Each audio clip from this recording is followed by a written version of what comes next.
Good morning, students. Class 9th, Chapter 2, Civics, Guiding Values of Indian Constitution.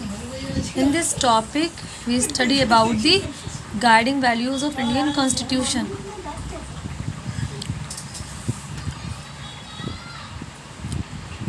In this book, we shall study the exact provision of Constitution, different subjects. हमारा ये जो chapter है the making of Indian constitution, इस chapter में basically हमने ये पढ़ा है कि जो कॉन्स्टिट्यूशन है उसमें कौन कौन से सब्जेक्ट्स शामिल हैं. At this stage let us begin by understanding the overall philosophy of what our constitution is all about. तो यहाँ पर हम ये पढ़ेंगे कि बेसिकली जो इंडियन कॉन्स्टिट्यूशन है, जो हमारा कॉन्स्टिट्यूशन है, उसको बनाने के पीछे क्या फ़िलॉसफी है और क्या क्या सब्जेक्ट मैटर कॉन्स्टिट्यूशन में रखे गए, यानी कि सब्जेक्ट कॉन्स्टिट्यूशन वो कौन सी चीज़ें हैं जो कॉन्स्टिट्यूशन में मौजूद हैं और जिसका हम सब के लिए जानना ज़रूरी है.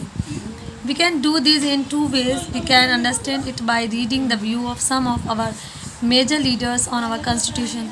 तो इस चीज़ को समझने के लिए हम क्या करेंगे, जो भी हमारे बड़े लीडर्स रहे हैं उन्होंने कॉन्स्टिट्यूशन को लेकर जो भी उनके व्यूज़, उनके नज़रियात रहे हैं, अगर हम उनको पढ़ें तो उनको पढ़ने के बाद हमें ये समझ आ जाएगा कि जो हमारा संविधान है, जो इंडियन कॉन्स्टिट्यूशन है, बेसिकली वो क्या है. But it is equally important to read what the constitution says about its own philosophy. लेकिन हमारे लिए जानना भी ज़रूरी है कि कॉन्स्टिट्यूशन की एक्चुअल में जो फ़िलॉसफी है वो क्या कहती है. एक तो ये कि हमारे जो लीडर्स हैं उनके व्यूज़ क्या हैं अबाउट अवर कॉन्स्टिट्यूशन. दूसरा ये कि एक्चुअल में कॉन्स्टिट्यूशन की फ़िलॉसफी क्या कहती है. This is what the preamble to the constitution does. अब यहाँ पर हम ये देखेंगे कि जो हमारे भारत के संविधान का जो प्रीएम्बल है वो क्या है. ठीक है. The dream and the promise. Constitution को बनाने के पीछे क्या ख्वाब था, क्या ड्रीम था, और कॉन्स्टिट्यूशन को बनाते वक्त कॉन्स्टिट्यूशन मेकर्स ने किस तरह के हमसे प्रॉमिसेस की, हमसे मतलब भारत के लोगों से. Some of you may have noticed a name missing from the sketches of the makers of constitution. Mahatma Gandhi. He was not a member of the constituent assembly. देखो, हम सबको पता है कि जो महात्मा गांधी थे हमारे, यानी कि फादर ऑफ आवर नेशन, वो कॉन्स्टिट्यूंट असेंबली के मेंबर नहीं थे. Yet there were many members who followed his vision. But constituent assembly के ऐसे बहुत सारे मेंबर्स थे जो गांधी जी के विजन को, उनके आइडिया, उनके नज़रिए को फॉलो करते थे. Years ago, written in the magazine Young India in 1931, he had spelled out what he wanted the constitution to do. So, आज से सालों पहले यंग इंडिया के नाम से 1931 में एक मैगज़ीन निकलती थी और उस मैगज़ीन में ये बताया गया कि महात्मा गांधी कॉन्स्टिट्यूशन को लेकर क्या चाहते थे, कॉन्स्टिट्यूशन को लेकर क्या सोच थी, क्या उनका नज़रिया था, ये इस मैगज़ीन में बताया गया. The dream of an India that has eliminated inequality was shared by doctor Ambedkar, who played a key role in the making of the constitution. The dream of India. Bharat को ये जो एक ख्वाब बनाने का जो सपना था महात्मा गांधी का, तो इस सपने को पूरा करने में, ये जो सपना था, जो ख्वाब था, इसको शेयर किया डॉक्टर भीमराव अम्बेडकर ने. ये कैसा सपना था? महात्मा गांधी का ये ख्वाब ऐसा था कि जिसमें वो एक ऐसे भारत का ख्वाहिशमंद थे जिसमें इनइक्वालिटी नाम की कोई चीज़ ना हो. एक ऐसा इंडिया जहाँ से इनइक्वालिटी को हर जगह से ख़त्म कर दिया जाए, एलिमिनेट कर दिया जाए. संविधान को बनाने में हम सब जानते हैं कि डॉक्टर भीमराव अम्बेडकर ने एक बहुत इम्पॉर्टेंट रोल प्ले किया है और इसी वजह से उन्हें फादर ऑफ द कॉन्स्टिट्यूशन कहा जाता है. He had a different understanding of how inequalities could be removed. और समाज में मौजूद ये जो इनइक्वालिटीज़ थी उनको किस तरह से दूर किया जाए, इसके लिए अलग अलग नज़रिए थे. He often bitterly criticized Mahatma Gandhi and his vision. उन्होंने महात्मा गांधी को कहीं कहीं क्या किया है, उनके विज़न, उनके नज़रिए को क्रिटिसाइज़ भी किया है. In his Concluding speech to the Constituent Assembly, he stated his anxiety very clearly. और इस स्पीच में उन्होंने जो ऊपर ये जो दिख रही है ना बेटा आपको, ये स्पीच है, तो इस स्पीच में उन्होंने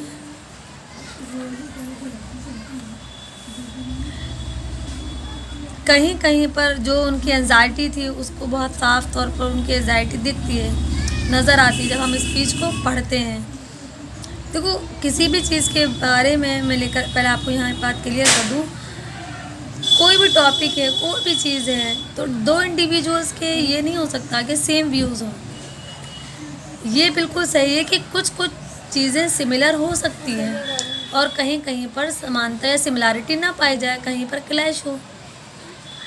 तो गांधी जी का जो नज़रिया था उसको, वो क्या था, एक ऐसा भारत जहाँ पर इनइक्वलिटी नाम की चीज़ ना हो। और गांधी जी के इस आइडिया को कॉमन करने के लिए डॉक्टर भीमराव अंबेडकर ने बहुत इम्पॉर्टेंट रोल प्ले किया है। लेकिन कहीं कहीं उनके नज़रिए और इनके नज़रिए में भी कहीं कहीं क्या था कि सिमिलैरिटी नहीं होती थी। तो ये कोई ज़रूरी नहीं है, ये कोई ज़रूरी नहीं है, कहीं कहीं हो सकता है कि सिमिलैरिटी हो, कहीं कहीं ना हो।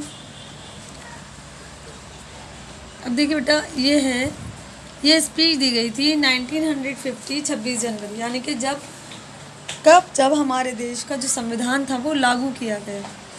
On 26 January 1950 we are going to enter a life of contradictions in politics. We will have equality and in social and economic life we will have inequality. देखो 26 जनवरी 1950 को ये स्पीच दी गई है, उसमें ये बताया गया, यानी कि जिस दिन हमारा संविधान लागू होगा, क्या आज हम एक ऐसी ज़िंदगी में दाखिल होने जा रहे हैं जहाँ पर कॉन्ट्रडिक्शन है, एक ऐसी पॉलिटिक्स जहाँ पर समाजी जहाँ पर क्या पाई जाएगी, इक्वलिटी पाई जाएगी, समाजी और इकोनॉमिक, और इक्वलिटी नहीं होगी। We will have inequality, यानी कि वी विल हैव इक्वलिटी किस में होगी, सामाजिक इकोनॉमिक लाइफ में, and we will have inequality, और इन इक्वलिटी भी होगी। तो अभी अभी आपको आप सोचेंगे कि इक्वलिटी भी और इन इक्वलिटी भी, देखो आज भी हमारा कॉन्स्टिट्यूशन बात करता है इक्वलिटी की, लेकिन बहुत सारे ग्राउंड में हम ये देखते हैं कि कॉन्स्टिट्यूशन की इक्वलिटी की बात करने के बावजूद भी कहीं कहीं इन इक्वलिटी हमें देखने को मिल जाती है। तो ये सोसाइटी है, तो यहाँ पर कभी कभी हमें ऐसी चीज़ें भी देखने को मिल जाती हैं। In politics we will be recognising the principle of one man one vote and one vote one value. Politics में क्या होगा, पॉलिटिक्स में ये होगा कि हर इंसान को वोट डालने का अधिकार होगा और हर इंसान के वोट की वैल्यू बराबर होगी। In our social and economic life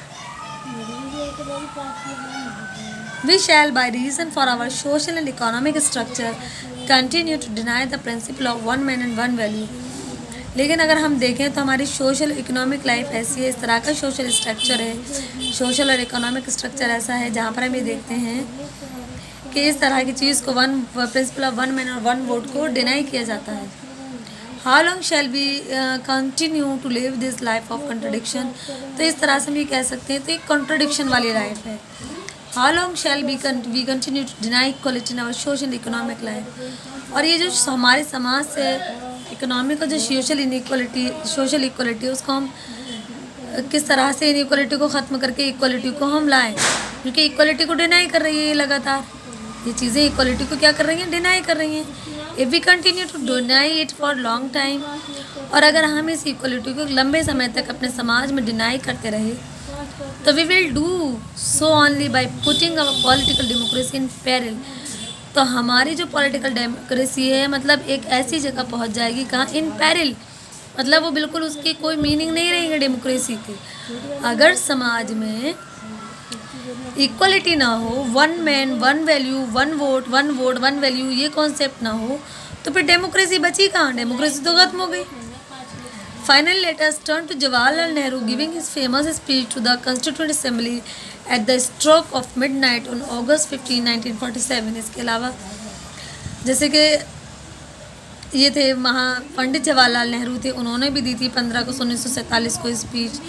तो इस तरह जब मतलब कॉन्स्टिट्यूशन को लेकर जो भी हमारे कॉन्स्टिट्यूएंट असेंबली के लीडर्स थे, मेंबर्स थे कॉन्स्टिट्यूएंट असेंबली के, कॉन्स्टिट्यूशन मेकर्स थे, उन्होंने अपने अपने व्यूज़ दिए हैं, उन्होंने स्पीचेस दी थी।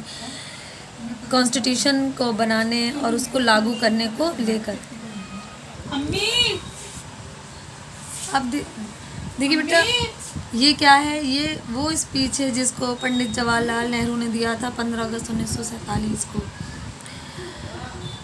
Long year ago we made a tryst with destiny, and now the time come when we shall redeem our pledge, not wholly or in full measure, but very substantially. At the stroke of midnight hour, when the world sleeps, India will awake of life and freedom.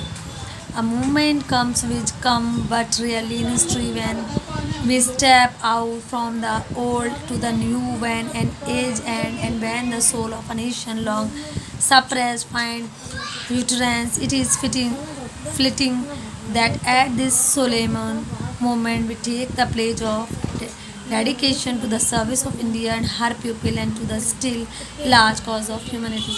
अब देखिए, पंडित जवाहरलाल नेहरू ने जो अपनी speech दी है वो बात करते हैं कि सालों पहले हमारी जो हम we made a tryst with destiny. मतलब इस पैराग्राफ में आपको बता देती हूँ, आपको पूरा एक कंक्लूजन बता देती हूँ। पंडित जवाहरलाल नेहरू यही कहते हैं पूरे पैराग्राफ में कि हम अब पास से निकल कर, पुराने टाइम से निकल कर नए वक्त में आ रहे हैं। हिस्ट्री को छोड़कर हम दूसरी दुनिया, दूसरी एज, दूसरे पीरियड में एंटर हो रहे हैं। वो बता रहे हैं कि हम कसम लेते हैं कि हम जो भी काम करेंगे भारत के लिए करेंगे, भारत के लोगों के लिए करेंगे, ह्यूमैनिटी के लिए करेंगे। तो जाहिर सी बात है, जो लीडर होता है, लीडर का काम यही होता है कि वो सोसाइटी के लिए वर्क करे।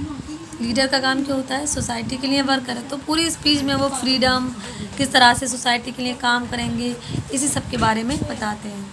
ठीक है बेटा, the freedom and power bring responsibility. तो ये कहते हैं कि जो भी आज़ादी है या पावर है वो इंसान के अंदर एक जिम्मेदारी पैदा करती है। तो जाहिर सी बात है, देखिए जो हमारे लीडर्स होते हैं वो बहुत ज़्यादा रेस्पॉन्सिबल, लीडर एक रेस्पॉन्सिबल पर्सन होता है।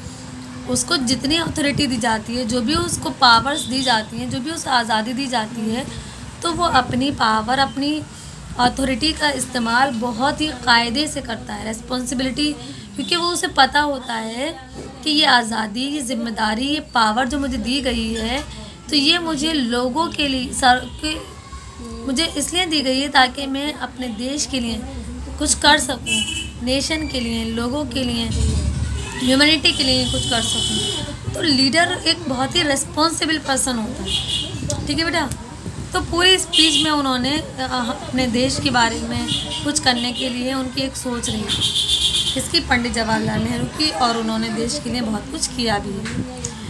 नेक्स्ट टॉपिक है बेटा आपका